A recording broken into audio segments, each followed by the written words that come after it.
and welcome to the Millennial Revolt, an independent political talk show that seeks to bring a different narrative than the stale one we have going on right now in mainstream media. So today we're going to be talking about Dr. Jill Stein and her recount efforts. Now, for full disclosure, I've made this previously clear on my channel, and for new subscribers who probably don't know, I voted for Dr. Jill Stein in this presidential election.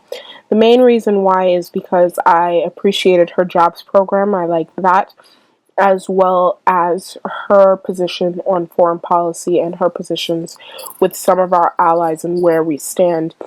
Foreign policy is one of the most important aspects of a presidency to me because it's very important on how we deal with other nuclear powered states and as well as our allies and enemies. And I've said this many times, the Democratic Party and Hillary Clinton in particular was red scaring on national television, and it seemed we were very close to going towards a hot war, and that was just unacceptable in my book. Now, what Jill Stein is doing with the recount, I do not approve of, I do not support, and I'm going to tell you why. So there's just so much to get into, so let's just get right into it. So Jill Stein, throughout her 2016 presidential campaign, has called for election integrity. She has also wanted a ranked choice voting system where you can rank the choices of candidates you want to pick. That way, if your first candidate drops out, your vote is automatically assigned to the second one. So she has called for that many times throughout her presidential campaign. Now, the problem with this recount is after the election was over, Jill Stein, after some claims by a few scientists saying that there looked to be evidence of hacking in Michigan, Pennsylvania, as well as Wisconsin. Coincidentally, these were the three states that President-elect Trump won in order to put him over the threshold of 270 to win the Electoral College. Now, Jill Stein decided to take up the mantle of her election integrity platform and say she wanted to initiate a recount in these three states. Now, the problem with this, and many people have brought this up, is I have no issue with election integrity. I think it is good for us to audit the election to see if there has been any tampering with voter fraud and as well as hacking of machines to see if any of the votes were siphoned off to another candidate. I know Bev Harris has spoken about this a lot. I will have a link to her website where you can check out her work on election fraud. The issue many people had with this was if you were going to initiate recounts, why only these three particular states? Now, we know in Florida, Broward County especially, there has been multiple reports of very funny business happening down there. The margin of error in Virginia was extremely close. That could have initiated a recount, as well as New Hampshire. So many people, as well as Trump supporters, brought up the fact, why were you only initiating recounts in the states he won? As well as the fact that Michigan used paper ballots. They did not use machines. Even Nate Silver from 538 said that this had nothing to do with election hacking, that this had more to do with voter turnout. And if you look at those patterns, you can see why Trump won as well. So that's the first thing. Now, the second issue that many people brought up was the fact that Dr. Jill Stein was raising the money and the amount of money she needed to initiate these recounts in multiple states, as well as how fast she was raising the money. Now, it has duly been noted that Dr. Jill Stein has raised more money in doing these recounts than she has done during her entire campaign.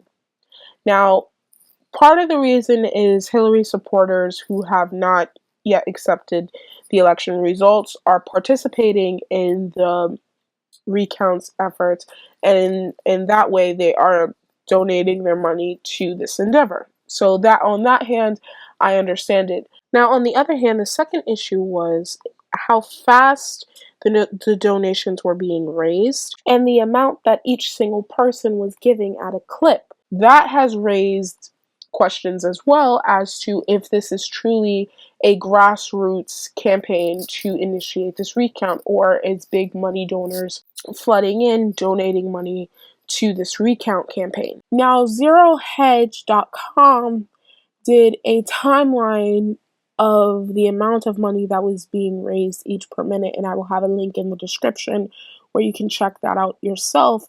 Dr. Jill Stein claimed that the Russians were interfering in our election, that there was possible hacking by them, which seemed very strange to me given her position throughout the 2016 presidential election. She claimed multiple times that the Russians would have no reason to interfere in our elections, correctly pointing that out, and then pointed out the fact that it wasn't good to antagonize a nuclear-powered state, which could lead us directly to war. So now it seemed like a complete reversal on everything she stood for in the election as far as her position on the Russian government was concerned when she started to bring up the fact that Russians possibly hacked into our election. So that just raised a lot of red flags for me.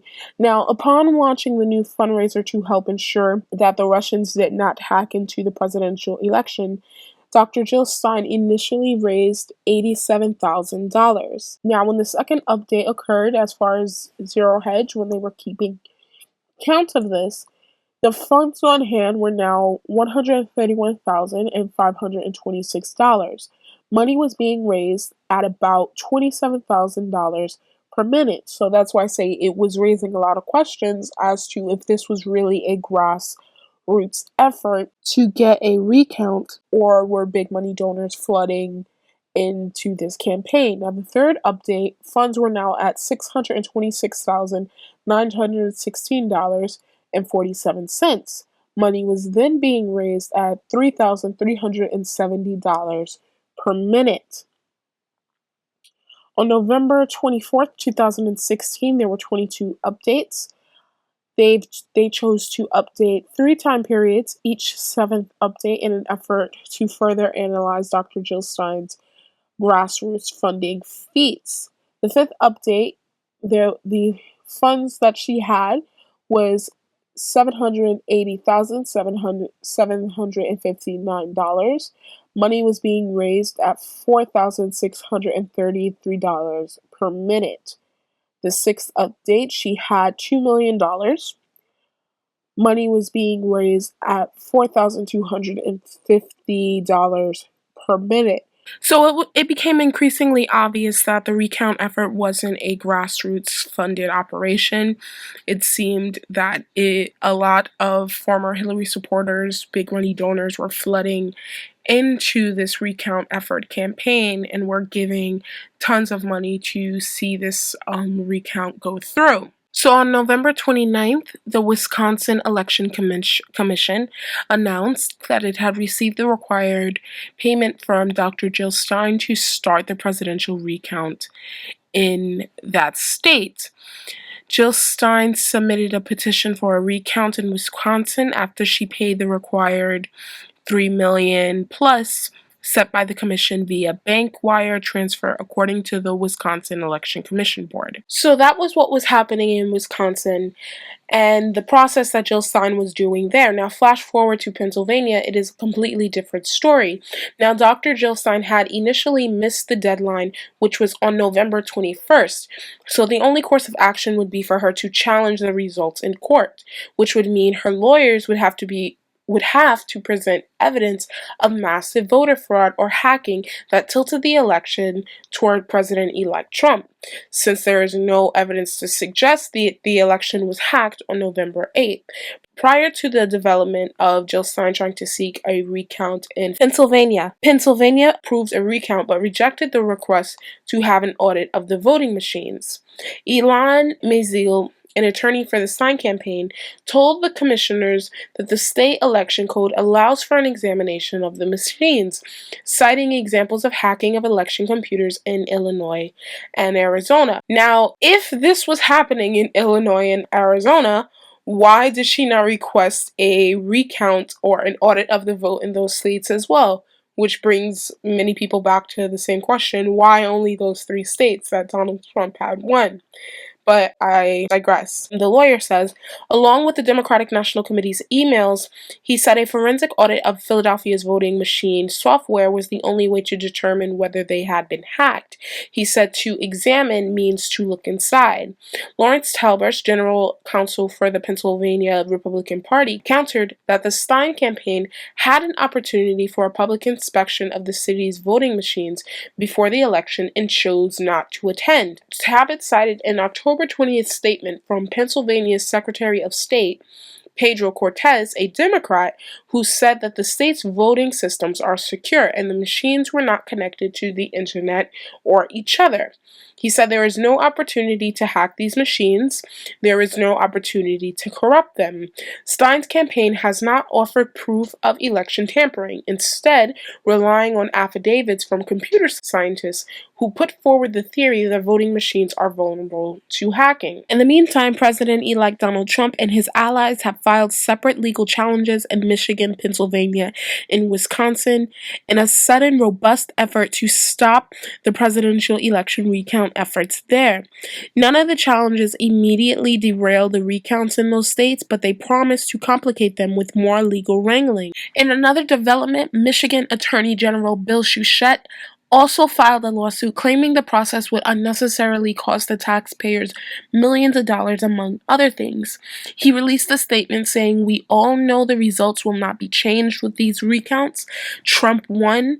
Period." Now, court documents that were released on Sunday said that the Green Party was dropping its initial case for statewide recounts in Pennsylvania since they were having a lot of trouble trying to get the recount done there. But on Sunday, Jill Stein said that she will instead file a suit in federal court demanding a recount on constitutional grounds. She released a statement saying that on Monday, the Stein campaign will escalate our campaign in Pennsylvania and file for emergency relief in federal court, demanding a statewide recount on constitutional grounds. The statement that was released by her campaign. Pennsylvania required a $1 million bond to advance the recount under Stein's previous strategy. Her recount has also been hit with lawsuits in Michigan as well as Pennsylvania, and now critics have charged that the whole project is pointless given the electoral realities of the situation. There are also multiple lawsuits being filed in Michigan, Wisconsin, as well as Pennsylvania to oppose what Jill Stein is doing. These are done by Donald Trump supporters. In Wisconsin, 2 pro-Trump super PACs filed a lawsuit in the Western District of Wisconsin arguing that Stein is not entitled to a ballot recount, warning that the whole effort could cast doubt upon the legitimacy of President-elect Donald Trump's administration. Now, Donald Trump, who is currently on his thank you tour, made the same claims in a lawsuit filed on his behalf by the Republican Party and his campaign in Pennsylvania. Their main arguments, and many arguments, people who are opposing this have made the same argument. Jill Stein has failed to provide any evidence that the state's electronic voting machines have malfunctioned or have been hacked in these 3 states. And given the fact that Michigan uses paper ballots, why are you filing recounts in these states? They said in Pennsylvania, there is no evidence or even an allegation that any tampering with Pennsylvania's voting systems actually occurred. A complaint was made by Trump's lawyers in a statement that he said. Now, this also brings up to the fact the institution of the Electoral College, which Trump secured his victory despite Hillary Clinton winning the popular vote, which is now under attack from petitions requesting that it be abolished or that the election results be reconsidered. So these recounts aren't going to change the election results. All the money that was raised is just being wasted, in my opinion, from people who are not willing to accept the election results. And it's actually sad because at a time when we need to be trying to bring the country together and move forward, we're constantly being thrown back into this whole negative election cycle, which I think is pointless. What Dr. Jill Stein is doing is she's blowing her own credibility and the chance that she could possibly try to run again on the Green Party ticket in 2020, because a lot of people are seeing this now as her shilling for the Hillary Clinton campaign, because Hillary Clinton and the Clinton campaign are supporting the efforts of the recount. There's even reports saying that George Soros is donating money to that. I don't know the validity of that, but there are reports saying that as well. And she's damaging the Green Party's reputation as well in the process.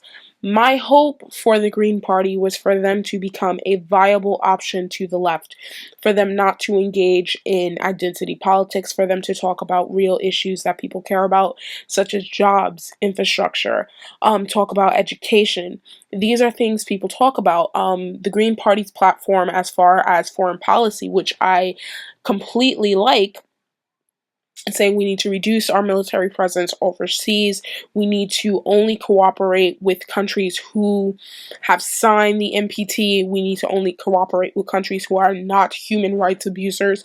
These are things that are extremely important, and unfortunately what the Green Party is doing and supporting the actions of Dr. Jill Stein, they are blowing their own credibility, because many people are looking at this as just an opportunity for the Green Party to pocket some money in their pockets as well, because they keep upping the amount that needs to be raised. I am extremely disappointed in these actions. They're not benefiting anyone. If Dr. Jill Stein wanted the election of integrity and wanted to audit the vote, I have no problem with that. I believe we should have a honest and fair election. I believe that we should have a election results that are clear and unbiased. But if you were going to do that, you should have did this in multiple states. Why? And to begin with, states that had a closer count, such as New Hampshire, Virginia. If you wanted to audit the vote, do it in Florida, because Broward County always has funny business going on down there. So it's very questionable why she's doing this. And it also just it's just so upsetting to me as a person who voted for her, as a person who supported her throughout this campaign. I wanted her to move forward in building a grassroots effort around the Green Party. Now, I am not sold on all of the Green Party ideas, but I do think that they can be a moderate opposition to the Democratic Party, who is either trying to go far left or who are becoming a neoliberal party. So I wanted the Green Party to become a moderate opposition force, and unfortunately it doesn't look like that's happening. And on a side note, I find it so funny and so hypocritical that the same people on the left who were, before the election, calling for Donald Trump, his supporters, and conservatives to accept the electoral results, whatever they may be, to respect the peaceful transfer of power, and to respect our democracy and the will of the people, are the same people who are now calling for the Electoral College to be abolished. It's this type of cognitive dissonance on the left that annoys the hell out of me and frustrates me so much, because the same people who were preaching all of this are the same people who are now calling for the Electoral College to be abolished. The reason why we have the Electoral College in part is to rule against tyranny of the majority. I do not want the most populous states, such as California and New York, to pick the president. We have the Electoral College to also give the flyover states, the Midwest, a voice in the election. Otherwise, they would just be dominated by the big states. And the fact that people do not understand, we are not a democracy. We are a constitutional republic. The republic has spoken. The presidential election is not a popularity contest.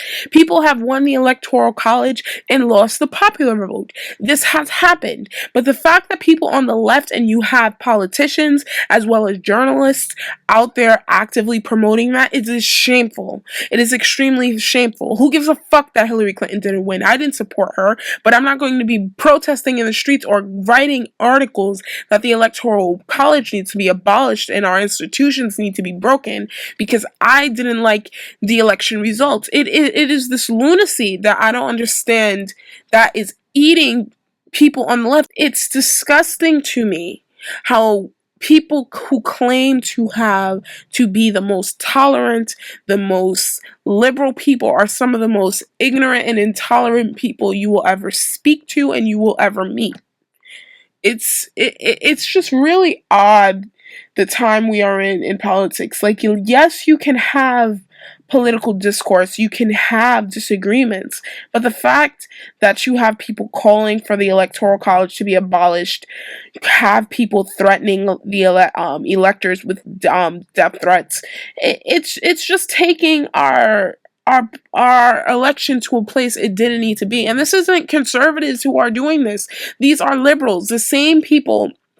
These are people on the left, the same people who keep calling Donald Trump supporters and conservatives and some libertarians racist, bigots, sexists, homophobes, are the people who are engaging in the same behavior. So it's pot calling the kettle black, people living in their own glass houses. It's the most amazing and craziest thing to me, this whole election, and I'm just so over the election of 2016. I don't want to hear anything about it. I don't want to talk about it anymore because we're not moving forward. What we need to do as a country right now is move forward. We need to heal. We need to get together and try to make this country a better place for all of us. I've said this before. If Donald Trump succeeds and the policy he institutes succeeds, we will succeed as a nation. Was never a Trump supporter, but I was never a person who is going all out saying he will destroy the country. It's fucking idiot people who are always going out saying that everybody who he appoints in his cabinet is going to destroy the country. Stop it. Give these people a chance to actually initiate and enact their policies that they are putting forward, and then criticize them for what they do. I'm the Millennial Revolt. Thank you guys so much for watching, and you have a wonderful day. Bye.